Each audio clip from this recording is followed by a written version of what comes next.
काय झालं ग?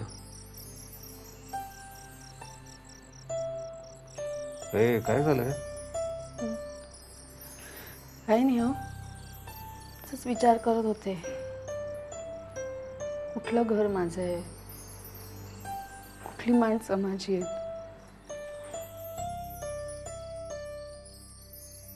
का तुला हे घर तुझं वाटत नाही? वाटतं ना, पण त्या घरात मी लहानाची मोठी झाले. तिकडे आता माझ्या हक्काचं काहीच राहिलं नाही. का माणसं नाहीयेत? माहित नाही.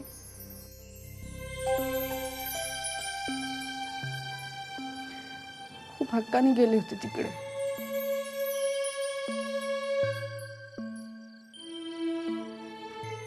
पण कुणाला काहीच फरक पडला नाही. गायत्री, काय ऐकशील माझं? प्लीज. हे बघ, कुणाकडूनही कोणतीही वस्तू घेऊ नकोस. आपल्याकडे जे आहे ना, त्याच्यात आपण सगळं मॅनेज करूया. काय? मी खूप त्रास देते ना तुम्हाला.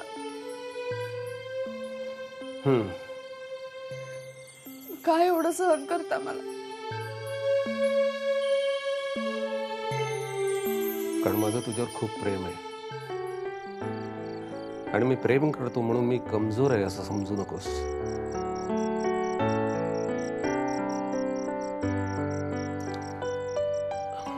बघ, मी तुझ्यासाठी सगळं करेन,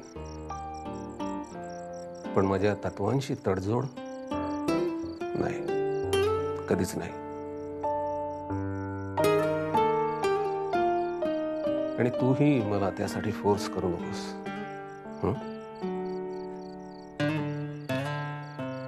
नाही करणार.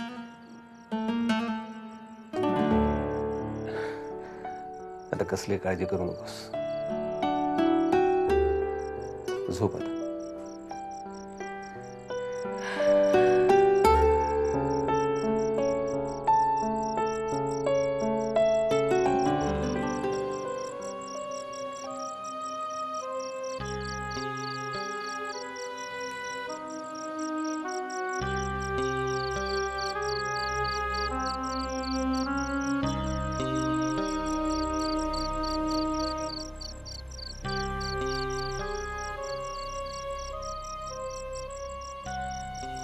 डॅड, काय झालं? काय झालं?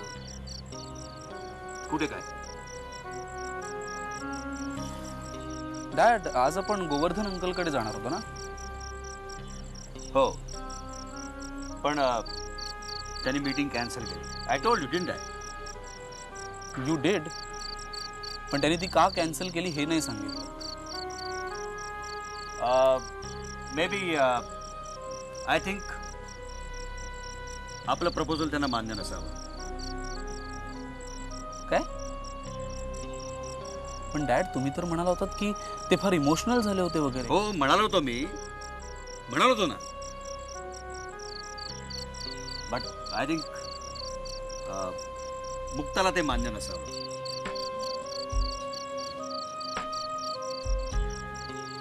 बाय द वे, तुझी जायची सगळी तयारी झाली? झाली आहे बऱ्यापैकी. Good good. But dad, you promised me फ्लाईटवर चढण्या अगोदर माझ्या बोटामध्ये मुक्ताने घातलेली रिंग असेल.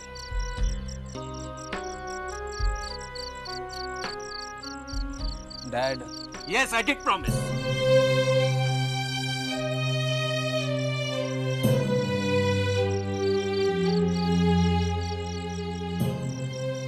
पण सगळी प्रॉमिसेस ही पूर्ण करण्यासाठी नसतात.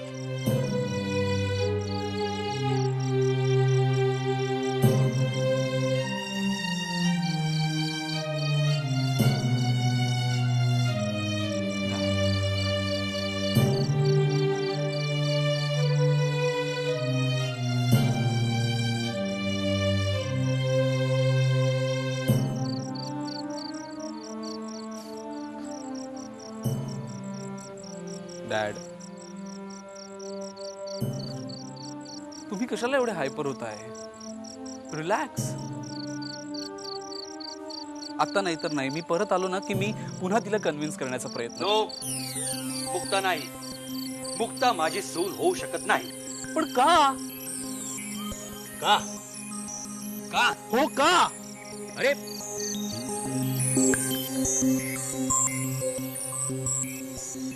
तिचं दुसऱ्या कोणावरती तरी प्रेम आहे. पण डॅड, तुम्हीच सांगितलं होतं ना की आपण आशावाद सोडायचा नाही म्हणून. आपण आशा सोडता कामा नाही. हो, बोललो होतो मी, पण चुकलं माझं. मला आत्मविश्वास होता, पण तो चुकीचा होता. नाही डॅड, मला तर वाटतंय तुम्ही माझ्यापासून काहीतरी लपवताय. अरे नाही रे बाबा, तुझ्यापासून कशाला काय लपेन मी. पण एक गोष्ट लक्षात ठेव, as far as Mukta is concern, that chapter is closed. Dad, dad please. हे बघ, माझी एक गोष्ट ऐकशील? कधीही कुणावरतीही तुझं प्रेम तू लादू नकोस. Don't ever do that, okay?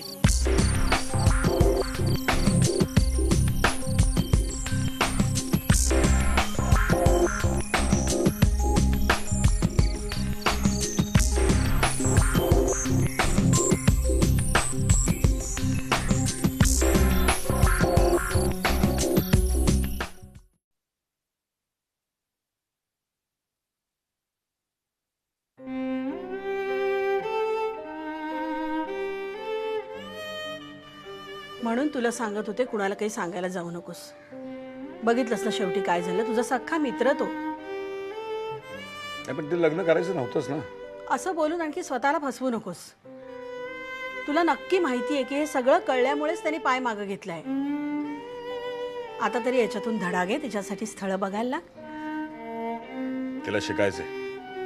लग्नानंतर सुद्धा शिकेलच किती. ताई, अरे ती लाख नाही म्हणते, पण एकदा प्रेमाने भरलेला संसार मिळाला ना की सगळा विरोध निघून जाईल तिचा. तू माझ्यापेक्षा मोठी असून मला न पटणाऱ्या गोष्टी कायम काय ऐकवतेस तू? कारण तू आदर्शवादी आहेस, पण आयुष्य तसं नसतं. म्हणून तुला प्रॅक्टिकल गोष्टी सुचवत होते. त्याला काय वाटतं? माझ्या मुलीचं लग्न लावू शकणार नाही मी? इतके दिवस हात धुवून मागा लागला होता माझ्या मुक्तासाठी, आणि आज फोन करायला फुरसत नाही त्याला. समजतो काय? मुक्ताला काही एक झालेलं नाही. ती तशीच आहे जशी ती होती. समजलं? आणि मी तिचं लग्न लावून देणार हे मी सांगितलंय तिला. हे बघ, मी नाही म्हणतच नाहीये, पण फार खरं वागायचं असेल तर काय प्रतिसाद येऊ शकतो हे तुझ्या लक्षात आलं असेल. अरे तुझ्या मित्राकडूनच तुला हा प्रतिसाद आलाय, तर अनोळखी लोकांकडनं काय येऊ शकतो याची तुला कल्पना आलीच असणार. हे बघ, खरं बोलायला आणि ऐकायला खूप हिंमत लागते, तसंच खरं वागायला देखील. आणि म्हणूनच कुणालाही खरं नको असतं. तुझ्या आदर्शवादापायी मुक्ताचं आयुष्य खराब नको करूस.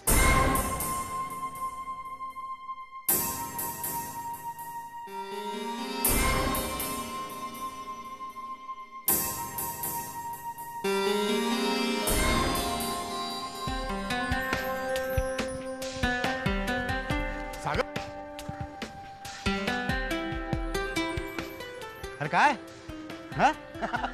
आज जॉगिंग वगैरे? काय काका, तूच बाकी होतास आश्चर्य व्यक्त करायला. अच्छा, म्हणजे बाकी सगळ्यांचं व्यक्त करून झालं वाटतं. हो. बरं जुनं दिसते तुझं जॉगिंग. काय ऑफिसमध्ये पण येणारच म्हणे?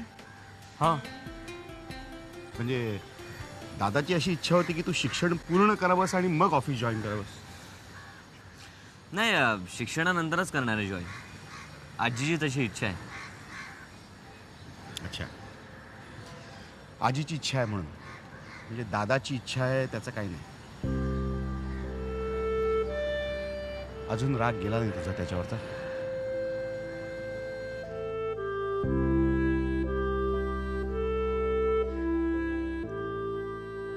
तुझ्या जन्माच्या वेळची गोष्ट आहे.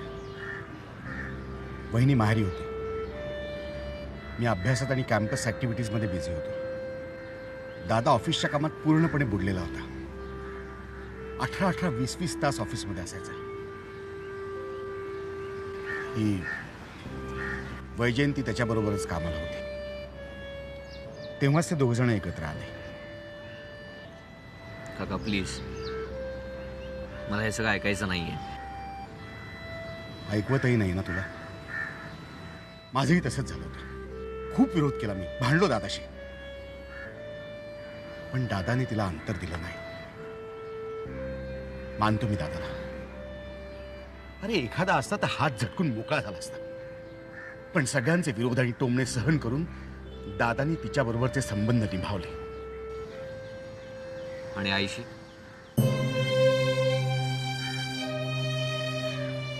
मला वाटतं हे तू तिच्याशीच बोलावंस. दादाने तिला सगळं भरभरून दिलेलं आहे. म्हणजे फक्त आयुष्य आराम दिला म्हणजे सगळं दिलं? अजिबात नाही, अजिबात नाही. सागर, माणसाच्या हातूनच चुका होऊ शकतात. दादा बोलला होता तेव्हा वैजयंतीशी, पण ती संबंध तोडायला तयार नव्हती. तरी दादा झटकू शकला असता तिला, पण दादानी आपली चूक स्वीकारली आणि त्याप्रमाणे कृती केली. अरे किती जण करतात असं? हा, किती जण? फार कमी लोक. अरे बहुतेक जणांना मी हात झटकून मोकळं होताना पाहिलंय, पण दादाने तसं केलं नाही. आणि म्हणून मला दादाबद्दल एक प्रकारचा आदर वाटतो.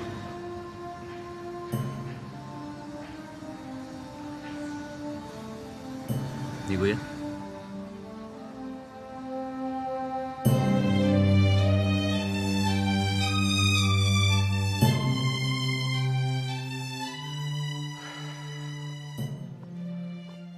मुक्ता,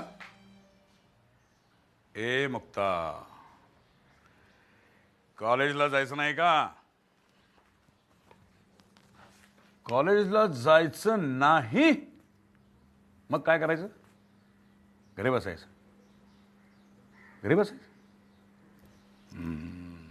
एवढंच आहे. अगं मग बस ना घरी. मी पण घरी बसतो. मस्तपैकी स्वयंपाक करू, तुला मी जेवायला घालतो. चालेल? वाह, चालेल. म्हणजे मी दररोज स्वयंपाक करायचा आणि तुला जेवायला घालायचं. तुम्ही कधी आम्हाला जेवायला घालणार? स्वयंपाक चहा करता येत नाही तुला अजून? आपण काय करूया, आपण आयडिया, मस्तपैकी तुझं लग्न करून टाकूया. नाही म्हणजे आयुष्यभर तू इथंच राहणार? अच्छा, आयडिया चांगली. नाही, मी स्वयंपाक करणार, तुला जेवायला घालणार आणि तू कॉलेजला जाणार नाहीस. वंडरफुल. अगं बघ, तुझ्यासाठी असा राजकुमार शोधून आणतो ना, बघत बसेल तू. काय सगळी दुनिया बघत बसेल. चालेल? अगं मी येईन ना तुझ्याकडे. मग तू जेवायला घाल मला. अगं काय काळजी करू नको, काय काळजी करू नको. या जगात आपलं कोण नसलं ना तरी तू मला आहेस आणि मी तुला आहे. यस. आणि एक ठरवून टाकायचं, यापुढे आयुष्यात रडायचं नाही. कोण म्हणणार?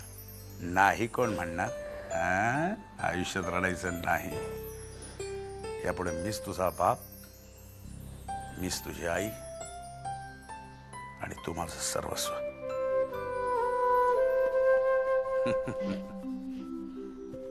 रडायचं नाही. काय ठरलंय? रडायचं नाही. शाबास.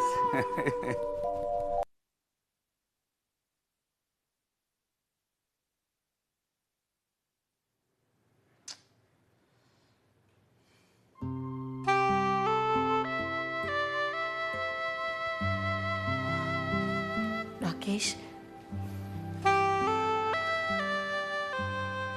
राकेश, अरे खूप वाईट आहे का मी? मग असं का बोलतेस तू? मग असं का होतं रे की तुझ्या आयुष्यात कुठलाही प्रॉब्लेम आला की तू माझ्याकडे येतच नाहीस? असं काही नाही आहे ग. काही प्रॉब्लेम असेल तर सांगू ना तुला. खोटं नको रे बोलूस. मी पाहिलं तुला शालिनी वहिनीकडे रडताना. हां ते काय नाही ग, त्या दिवशी थोडासा डिप्रेस्ड होतो मी. इतक्या शालिनी काकू आली म्हणून मग डिप्रेशन होतं तर मग माझ्याकडे का नाही आलास? मग तू घरी नव्हतीस आणि एनिवे मी स्वतःहून शालिनी काकूला काही सांगायला गेलो नव्हतो. ती आली म्हणून मी तिला सांगितलं, दॅट्स ऑल.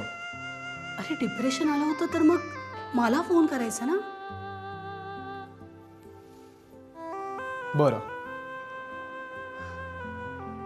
राकेश तुला एक सांगू, असं डिप्रेशन आलं ना तर मग एखादं चॉकलेट खायचं किंवा आईस्क्रीम खायचं, खूप बरं वाटतं. बरं खाईन ना, पुढच्या वेळपासून खाईन.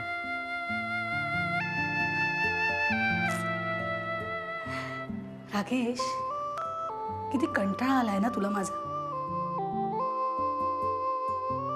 मी जे बोलते ते थांबवावं, इथून निघून जावं म्हणून मी जे काही बोलते त्याला हो म्हणतोयस. मम्मा असं का बोलतेस? माहिती आहे रे मला, तुला अविनीला मी नाहीच आवडत. मी बोलायला लागले की तुम्हाला कंटाळा येतो.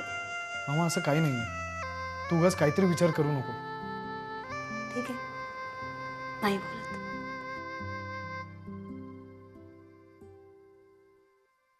राकेश आता तुमच्याजवळ तेव्हाच बोलायला येईन जेव्हा तुम्हाला माझी गरज असेल.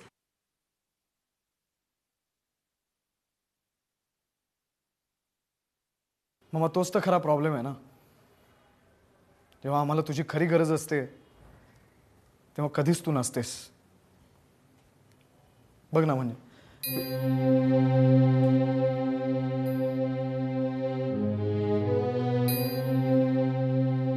आता माझं म्हणणं नीट ऐकून घ्या. आपल्याकडे काहीच क्लू नाही, फक्त एक ते मिळालेलं बटण आणि ती पांढऱ्या रंगाची गाडी एवढीच माहिती आपल्याकडे. म्हणून मी पेपरात अपील करणार आहे की कोणी घटना पाहिली असल्यास पुढे यावं, म्हणजे आरोपीला पकडता येईल आपल्याला.